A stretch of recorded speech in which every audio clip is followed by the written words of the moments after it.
Hello guys, welcome to the BritVSJapan podcast. Welcome back, and today we're going to be discussing kids games, namely Yu-Gi-Oh, and how that helped improve my English as a child and how I think it can help improve your Japanese.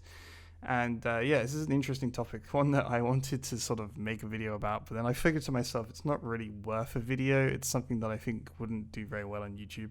I don't know. I might make one in the future and we'll see how it goes. But for now, I figured let's just discuss it on the podcast and see what your guys' thoughts on the subject are. So when I was a child, Yu-Gi-Oh was one of those things that really kind of popped off. And I think this is the same for everybody. I think Pokemon, Yu-Gi-Oh, all these different card games definitely got popular, and there was like fads where it would like be popular for a few months and then it would die out. And for me, Yu-Gi-Oh was something that stuck around for quite a few years. I got quite a lot of the original like cards and stuff. I used to watch the TV shows. I even bought the VHS tapes for the original shows, and so I was heavily into the show. And I would even like play games against myself as a kid, which is a bit sad. But whenever my friends came around, I'd also play with them as well. But I was constantly, playing the game and really interested in the cards. The artwork looked really cool. And it was something that really, really intrigued me. Now, what I didn't realize at the time was something that I noticed a few years later, but that because the card game is a children's card game, that's how it's marketed. However, it is definitely aimed at the older generation of kids, people that are age 16 plus. It is definitely aimed towards that kind of market, especially because the sort of artwork that's used, the text that's used, the very complicated language that's used, and obviously just the complicated set of rules that the game has. If you try to explain the rules of Yu-Gi-Oh to a child, they're not going to understand it. They might understand the very basics, like, oh, my attack's higher than your attack, but they're not going to understand really complicated concepts where it gets really convoluted. If you've ever watched a World Championship game on YouTube, you'll know what I mean. It is kind of crazy how the game's evolved. So it's definitely not really aimed at kids, but at the time it was aimed more at kids than it is now. And the language used on these cards, and I can't see the same for Pokemon because I never really got into Pokemon, but the cards and the language used was very much way higher than any language or text that I had come across as a child. I must have been like probably around 10 years old when this was all popping off, and I might have been younger even, and it was something that was it was cool to have and cool to play with. And obviously I wanted to actually learn to play the game, so I was reading the card text and I was learning all these different new words, even just the names of the cards themselves. Take, for example, a card that is used in a certain way, and it's called the Dark Hex Sealed Fusion. It's a really convoluted name, and for a child it's a very complex name. It has no real meaning, but there's loads of words in there that mean different things. Words that I've probably at the time never seen before. Fusion, for example. I never knew what fusion was. And in the context of the card game was the first time that I came across this word, and I knew it to mean two things combining into one. And so I learned a new word. And this was the case with the card game for many different cards. I would learn all these obscure, weird names, all these obscure sort of weird words that were used in mainly fiction and mainly very nuanced circumstances, but were really cool because later on in life, I would hear these words again in different contexts and be like, wait a minute, I know that.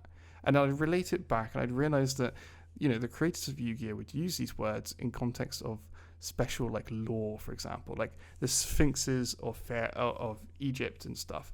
So you'd often find that a lot of cards in the game existed because the creators took ideas from already established stories or mythological creatures or whatever and applied them to the card game. And so you would find you would see a lot of crossover in weird aspects of life, maybe in history class or English class or whatever. And it definitely created a great stepping stone for me to get into reading books. I noticed that after the years, in the years to follow, I was incredibly obsessed with reading books in English, especially fiction books.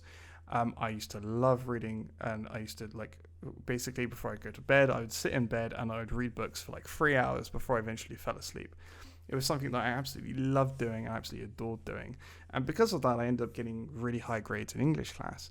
I was that kid who would end up, the teacher would give a book and say, right, we're going to read half of this book by the end of term. And I was that kid who read the entire book within like a couple of days, I just loved reading. And so I believe wholeheartedly that was very much due to that stepping stone that Yu-Gi-Oh! The card game gave me into reading. And it's just a weird sort of observation that I've made, and I don't really know how this would be too beneficial, and how you guys could use this, but I guess the moral of the story is essentially that if you can find something in Japanese that is that addicting and that cool and that sort of I need to have this, I need to play with this, I need to sort of learn about this thing, if you can find that in Japanese, I feel like that is a huge plus to your language learning, because it will create a massive base of which you can go from into learning more Japanese language. I think that's the main takeaway that I wanted to get across, because it's certainly something that I believe if I hadn't have got that involved with the Yu-Gi-Oh! Trading card game as a child, I probably wouldn't have learned to read as much as I did as a child as well. And so, yeah, I would definitely say if you haven't found that passion, or if you don't have a certain passion that you can find information or content from in Japanese or whatever language you're learning, definitely try and find that. It's going to make the whole language learning process a lot easier for you. If you can have something that you are that obsessed with and that sort of entertained by, then it's going to be an absolute piece of cake. For me, when learning Japanese, that was anime. Anime was just that thing that I could just switch on and just switch off, and for a lot of people that'll be the case as well. For other people, that obviously won't be. But if you can find a certain topic, a sport, an event, whatever, something that you can really get involved in and you can find content about in Japanese, I highly recommend searching that out. If you're struggling finding content, by the way, of something that you're interested in English already in Japanese, then I would suggest just finding a Japanese English dictionary. Jisho.org is a great one. Put in a lot of the keywords you use in English to search for that content into Google. So, for example, if it was football, then you would obviously take keywords, key players, or whatever.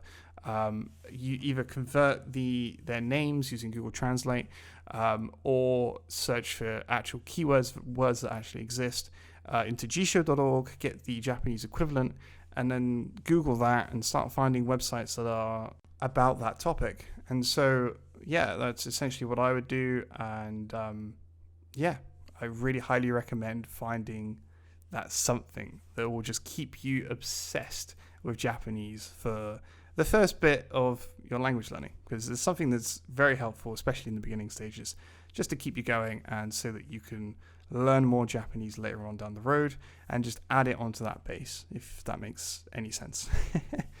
So yeah, guys, I hope you found this episode useful. I don't know how useful it really was, but it's just an interesting observation that I kind of wanted to discuss. And if you guys have any questions or any suggestions for future episodes, don't forget to check the description. There should be a way down there for you to be able to get your submissions into me. And if you're watching this on YouTube, you can use the comment section on YouTube and I will check it and have a look and see what you guys are saying. So yeah, guys, I hope to see you guys in the next episode. Thank you very much for listening and have a good day.